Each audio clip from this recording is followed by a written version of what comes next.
You know what the actual sound of national security is? It isn't a siren, and it sure as hell isn't the clicking of a gun slide like they show in the movies. It's the hum of an oversized server room cooling fan and the scratch of a cheap, government-issued Bic pen on a logbook that nobody reads until the world ends. I've spent 22 years listening to that hum.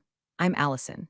I'm the person who makes sure the doors lock, the badges work, and that when a convoy of black subs rolls up to a research facility in Maryland, the people inside don't walk into a disaster.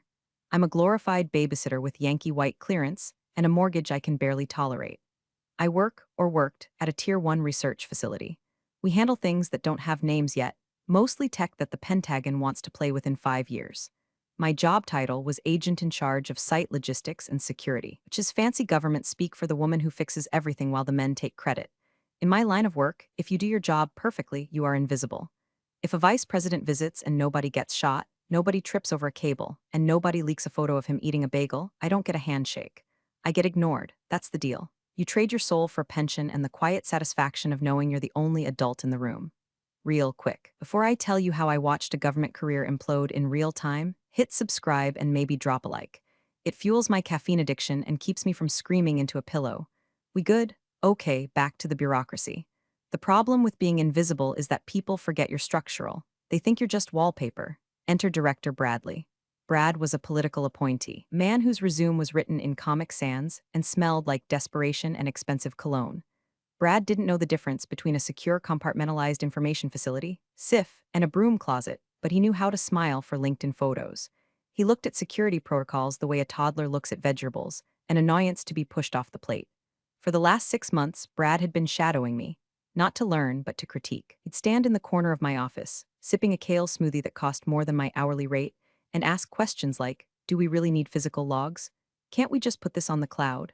The cloud isn't authorized for this level of intel, Brad, I'd say, not looking up from my monitors. And unless you want the Chinese government reading our lunch orders, we stick to the hard lines. He'd sigh, the heavy, dramatic sigh of a visionary being held back by a dinosaur. So analog, Allison, we need to be agile. We need to pivot. I hate the word pivot. It usually means break something that works. Then the nephew appeared. Greg. Imagine a golden retriever that learned how to mine Bitcoin and vape at the same time. That was Greg. He was 24, wore sneakers that looked like spaceships, and had a certificate in cybersecurity awareness from a website that probably steals your credit card info. Brad introduced him as a consultant. Greg is going to help us streamline, Brad said, beaming like he'd just invented fire. Greg looked at my bank of monitors, feeds from 72 cameras, thermal sensors, and perimeter alarms, and said, whoa, can we get this on an iPad? I feel like I could gamify this. My soul left my body. It packed a bag, took the Amtrak to Philly, and never came back. Security isn't a game, Greg, I said, my voice flat. It's a series of redundancies designed to prevent catastrophe. Vibes are low in here, Greg whispered to his uncle. I should have known then. I should have seen the writing on the wall. It wasn't graffiti. It was a termination notice written in invisible ink. I kept doing my job, though. Just last week, we had a soft probe, DHS testing our perimeter. I spotted their fake delivery van 3 miles out because the suspension was riding too low for a floral delivery. I locked the site down before they even put the vehicle in park. Brad was annoyed. You caused a traffic jam, Allison. My lunch delivery was late. I stopped a federal penetration test, Brad. You're too tense. You need to vibe more. I didn't know that vibing was a job requirement, but apparently it was ranking higher than active top secret clearance. I sat in my office, a windowless box that smelled of ozone and floor wax, and looked at the calendar. I had a feeling. You develop a sixth sense in this job. It's like the feeling you get right before a thunderstorm, or right before you realize the milk in your coffee was chunky. The air felt heavy. Greg was wandering the halls with a tablet, tapping at things. I caught him trying to bypass the biometric scanner on the server room door. It's too slow, he complained when I confronted him. It takes like 6 seconds to read my retina. I could code a workaround. If you code a workaround, I said, leaning in close enough to smell the Red Bull on his breath, I will have you arrested for violating the Espionage Act. Do not touch my doors. He ran to Brad. Of course he did. I went back to my desk and stared at the blinking cursor. I was tired, not sleep tired, soul tired. I was tired of explaining to grown men why they couldn't prop open the back door to let the pizza guy in. I was tired of being the bad guy because I followed the laws that kept them out of prison. I didn't know it yet, but that was my last full day of feeling responsible. The axe was already falling. It was swinging down in slow motion, shiny and sharp, guided by the hands of a man who thought security was just an app you download. And honestly, I was about to let it hit me. Because sometimes, the only way to show someone that they're standing on a trapdoor is to pull the lever. The next morning, the summons came.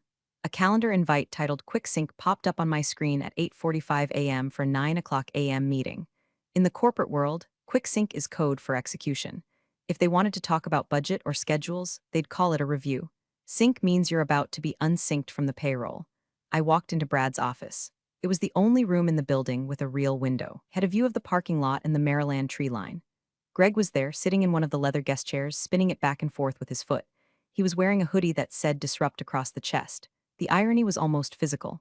Brad didn't look at me. He was rearranging a stack of papers that I knew were blank. It's a power move. Allison, have a seat. Close the door. I sat. I didn't close the door. I left it cracked 3 inches. Another power move. Allison. Brad started putting on his serious face. It looked like he was trying to solve a math problem while passing a kidney stone. We've been looking at the metrics. The facility is evolving. The nature of threats is changing. It's all cyber now, digital frontiers. We house physical prototypes of ballistic missile guidance systems, Brad, I said. You can't hack a crate of hardware if someone just walks in and steals it. See, that's that old school thinking, Greg chimed in. Not looking up from his phone, everything is data. Matter is just like slow energy. I stared at him. I wondered if I could legally classify him as a safety hazard. The point is, Brad interrupted, we're restructuring the security division. We need a fresh perspective, someone who speaks the language of the future.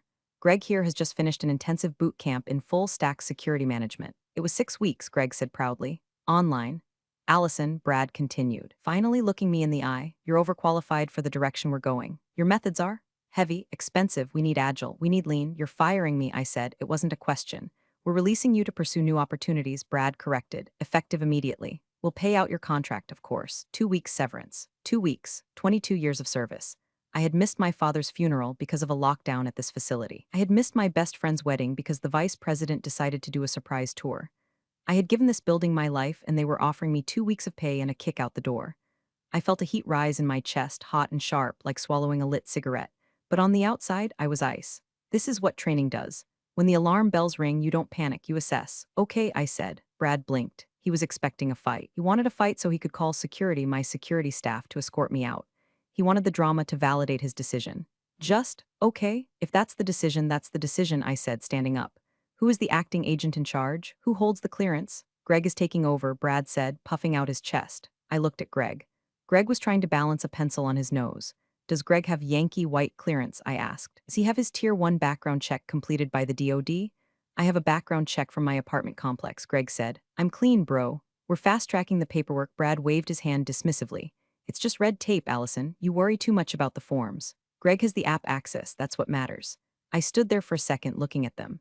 I looked at the live, laugh, lead poster on Brad's wall. I looked at the dying succulent on his desk. And I realized something. I didn't have to warn them. I wasn't legally required to tell them that you can't fast-track a Yankee white clearance. It takes months. It involves men in suits interviewing your third-grade teacher. Without it, you are legally not allowed to be the point of contact for anything higher than a sanitation truck. But more importantly, I realized that if I warned them, they would just blame me when it went wrong anyway. They'd say I sabotaged the transition. All right, I said, I'll clear my desk. Leave your badge and keys on the table, Brad said. Greg will walk you out. I know the way, I said. I walked back to my office. The hallway felt longer than usual. My staff, guards I had hired, trained, and shared coffee with looked at me. They knew. News travels faster than light in a secure facility. Jerry, the shift supervisor, looked like he wanted to say something, but I gave him a small shake of the head. Stay down, Jerry. Don't catch a bullet for a corpse.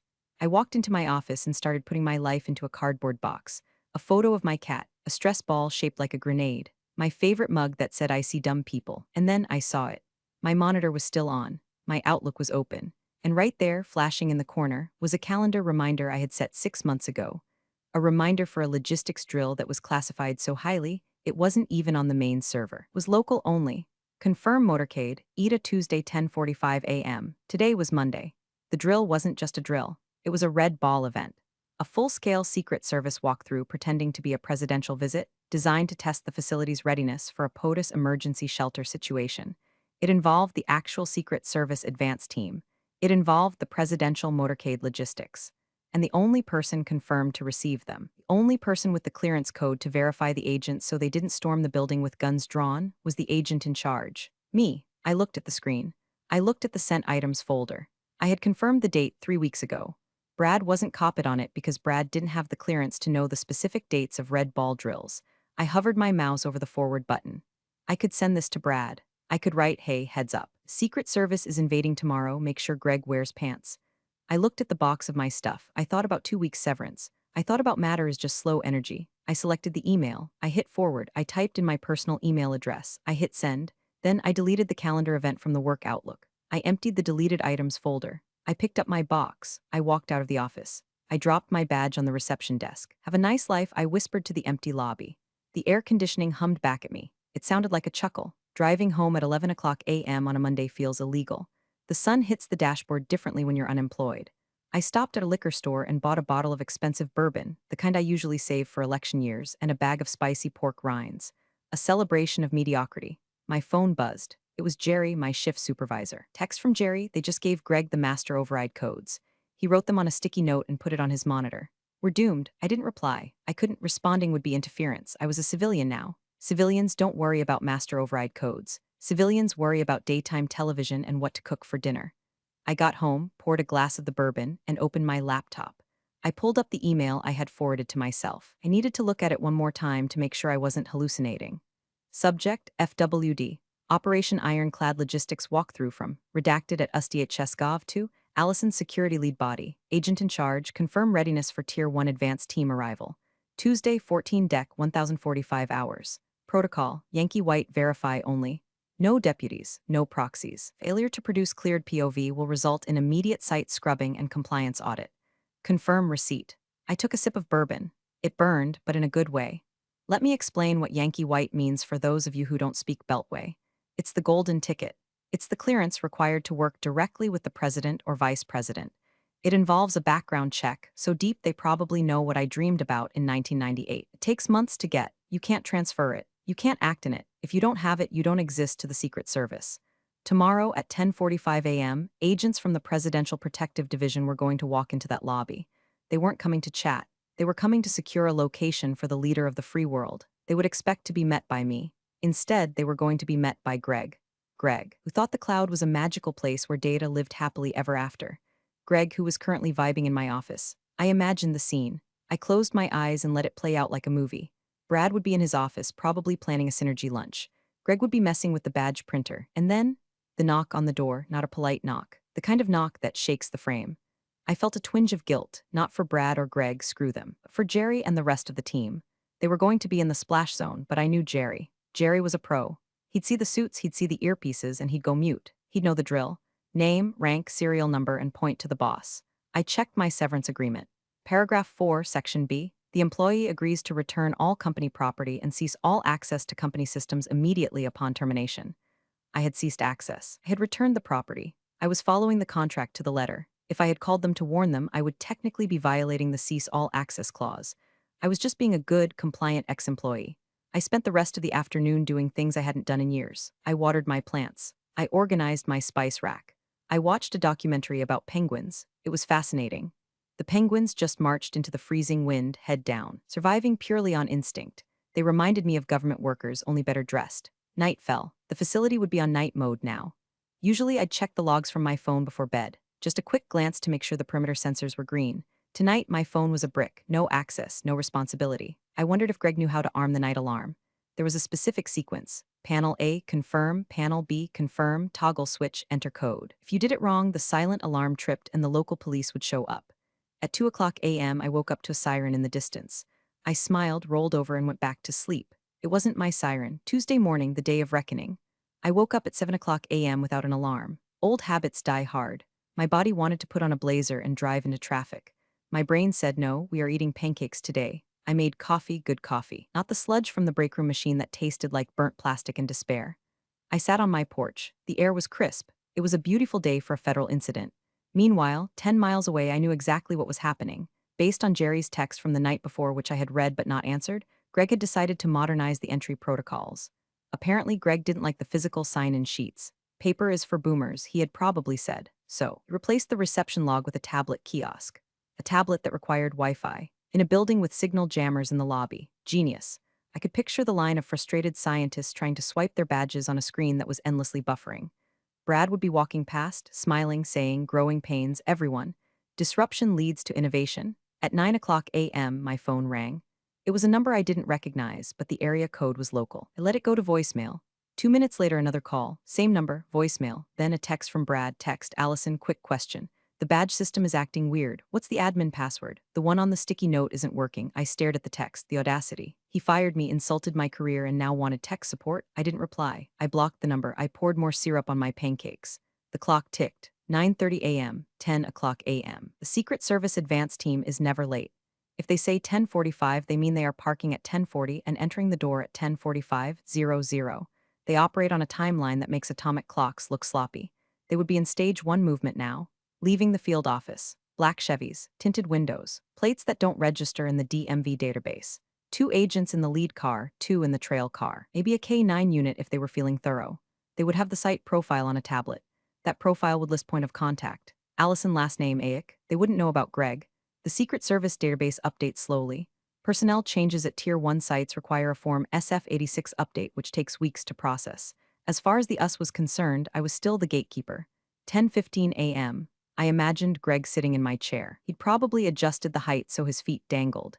He was likely playing a game on his phone, oblivious to the fact that a Category 5 hurricane of federal authority was barreling down Route 95 towards him. I washed my dishes. I dried them by hand. I felt a strange sense of peace. It was the peace of a demolition expert who has set the charges, walked away, and is now just waiting for the thump. The thing about going digital is that it removes the human element. Brad and Greg thought that was a feature. They were about to learn it was a bug.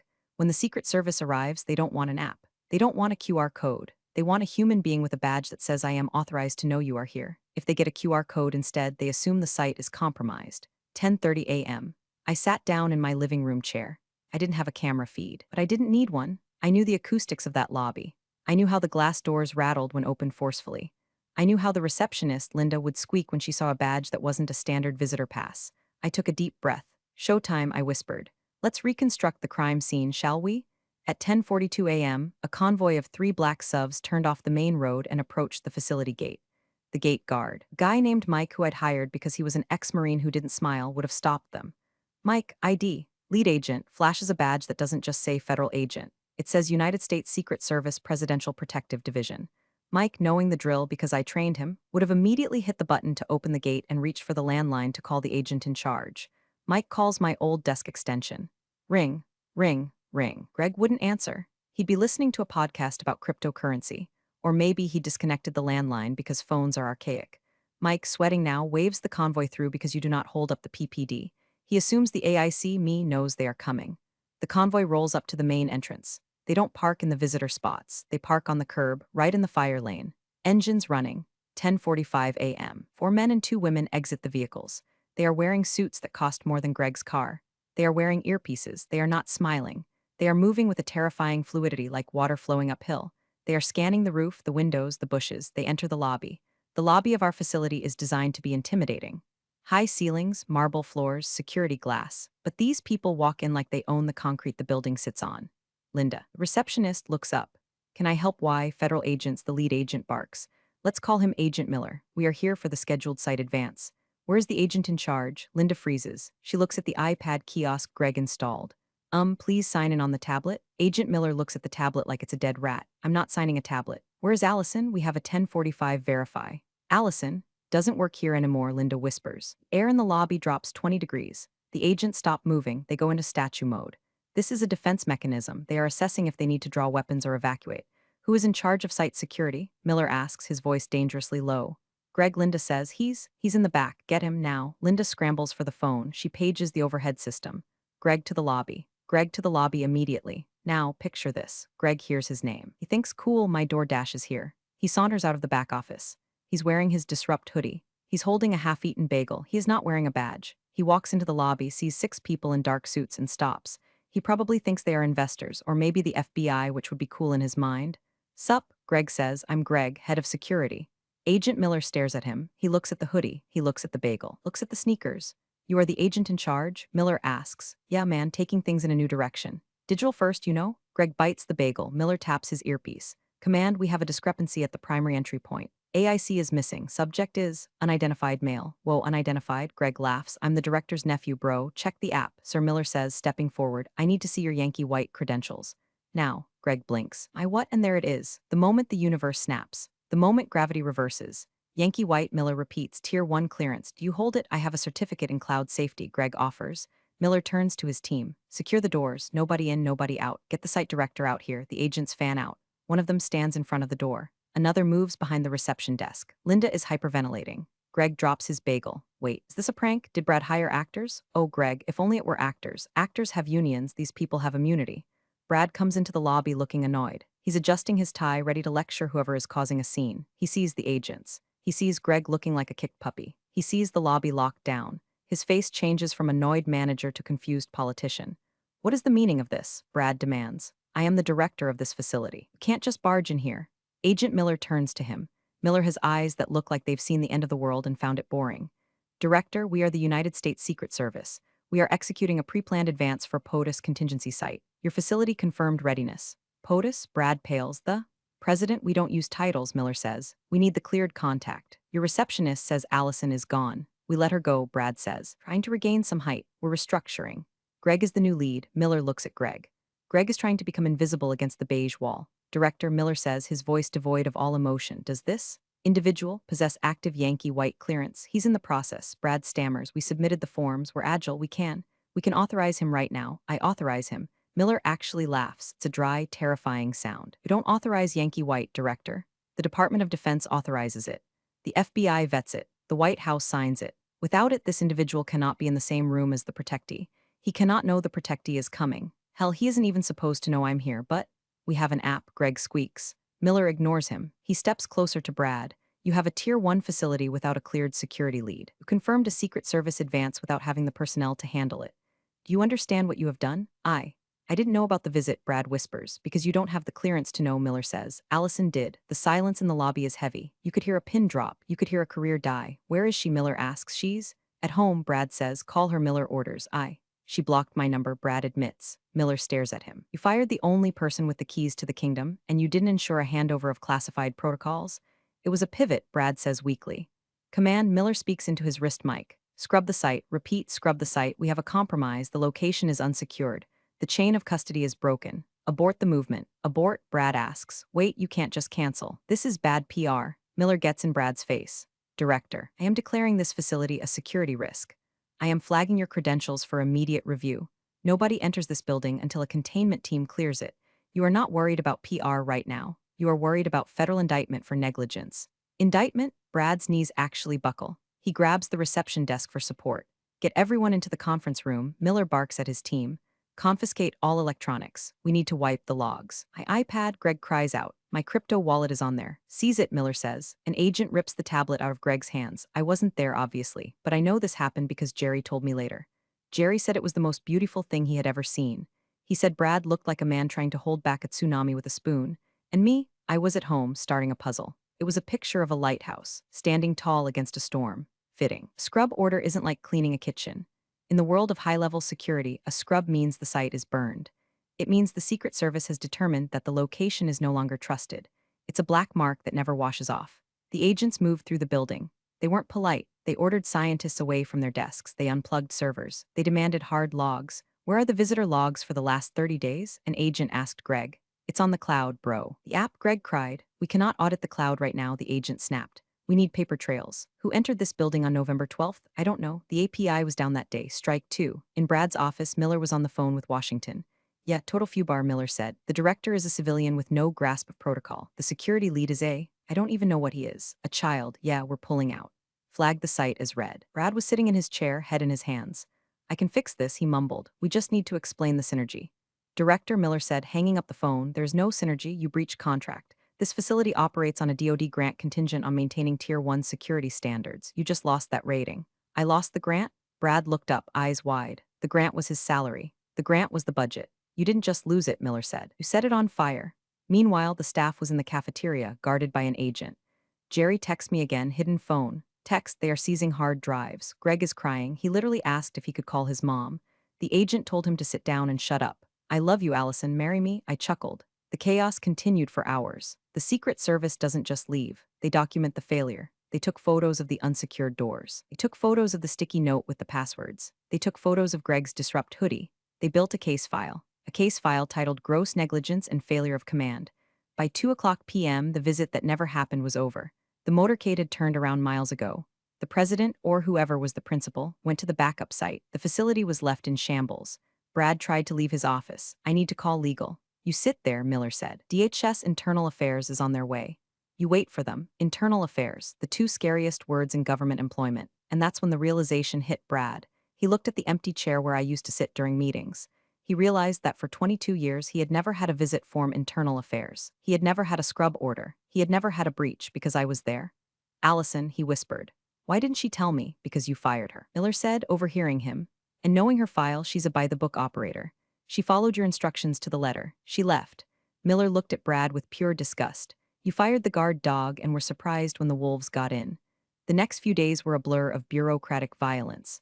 When the Secret Service files a report saying a site is compromised due to administrative incompetence, things happen fast. The Office of Personnel Management, OPM, descended like locusts. They interviewed everyone. They interviewed Linda. They interviewed Jerry. They interviewed the janitor. Did you know Greg? Yeah, the director's nephew. He played games on his iPad mostly. Did he conduct security sweeps? He flew a drone down the hallway once. It crashed into the fire alarm. It was a massacre. They pulled Allison's file, my file. They looked for dirt. They wanted to see if I was complicit. What they found was 22 years of perfect reviews. Commendations, a flawless audit trail. Then they pulled the termination paperwork. Reason for termination, restructuring/cultural fit. Replacement, Greg last name. Qualifications, 6-week online course. The OPM investigator, a woman named Sharon who looked like she ate nails for breakfast, sat down with Brad. Director, Sharon said. Fired a GS-14 equivalent with Yankee white clearance and replaced her with? Your nephew? He showed promise, Brad said, sweating through his third shirt of the day. He is unclearable, Sharon said. He has debts. He has online gambling activity. He posted a photo of the secure server room on Instagram with the caption blinking lights go BRRR. He is a walking national security risk. I didn't know, Brad said. Because you didn't run the background check. Sharon said because you bypassed protocol. Greg was escorted out of the building on Wednesday. He didn't get a box. He was told to leave his disrupt hoodie. He left crying, blaming the haters. Brad was placed on administrative leave pending investigation. That's code for you're done, but we need time to print the paperwork. On Thursday, I got a call. Allison, speaking. This is Deputy Director Vance, DHS. Hello, sir. We've had an incident at your former site. I heard there was some traffic, I said, looking at my nails. We need you back, Vance said. The site is red. We need someone to recertify it. We need someone the Secret Service trusts. I took a sip of my tea. I'm sorry, sir. I'm currently exploring new opportunities. I was told my methods were too analog. Allison, cut the crap. Brad is an idiot. He's gone. We'll offer you a reinstatement. Plus 10%. No, I said. Silence on the line. No. I don't want to go back there, I said. The culture isn't a good fit, but I hear the Regional Compliance Office has an opening for director, overseeing multiple sites, making sure protocols are followed. Vance sighed. He knew I had him. You want the regional gig? It seems like a role where my heavy methods would be appreciated. Fine, Vance said. Come in Monday. We'll write it up. And Vance, yeah, make sure Brad knows. I didn't go back to the facility. I went to the headquarters in D.C. My new office has a window, a real one overlooking the Potomac. My first act as Regional Director of Compliance was to review the audit of my old site. I read through the carnage, the missed logs, the app disaster. The Secret Service report simply read, site unsecured due to leadership failure. Brad was officially terminated for gross misconduct and violation of federal hiring practices. He lost his pension. He lost his clearance. He is currently working as a consultant for a startup that makes smart water bottles. It seems like a better fit. Greg? Well, Greg is probably still on TikTok talking about how the government couldn't handle his energy. I sat at my new desk. The hum was different here. It was quieter, more efficient. I opened my email. I had one loose end to tie up. I composed a new message. Brad X Director personal email from Allison Regional Dire subject. Clearance review follow-up. Brad, I reviewed your file as part of the regional cleanup. Just a friendly reminder for your next role. Clearance cannot be inherited. It cannot be disrupted. And it certainly cannot be replaced by an app. Also, you owe me 2 weeks of severance. I expect the check by Friday. Best, Allison. I hit send. I leaned back in my chair. The sun was setting over the Capitol. The monuments were glowing in the distance. They say revenge is a dish best served cold. I disagree. In my line of work, revenge is a dish served with proper documentation in triplicate and completely according to protocol. I took a sip of my coffee. It was still warm. My phone buzzed. It was Jerry.